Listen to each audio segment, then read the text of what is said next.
In this video, I'll be showing you how to fix Windows 11 update error. Now, this error is a cumulatively update block that triggers when the system servicing stack engine hits a patch file mismatch, a corrupted component store container, or an installation timeout glitch. And you can clear this update block and force the installation payload to commit very quickly. So when an update fails halfway through, corrupted patch fragments remain jammed inside Windows' temporary download vault.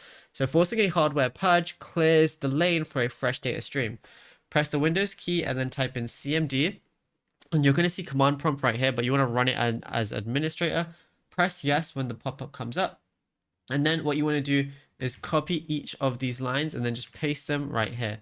So we want to do this one, and then my one obviously says Windows Update Service is not started, but that's besides the point because I'm just doing this as a tutorial. Then you want to do this next one, but obviously you can pause it whenever you want. Then it's going to be net stop bits. Then finally you want to do this one right here, net stop ms server. Leave that command panel open, and then what we're going to do is press Windows key and R, and then in the box we just want to go ahead and copy and paste this. So it's just going to be this, where you want to go to software distribution. Now once we're in software distribution, it's going to look something like this, but press Control and A, and that's going to highlight everything, and then just go ahead and delete absolutely everything in here like so, and then return to administrator and do the same commands again, and then you should be good to go. Now, if you found this video helpful, drop a like and subscribe.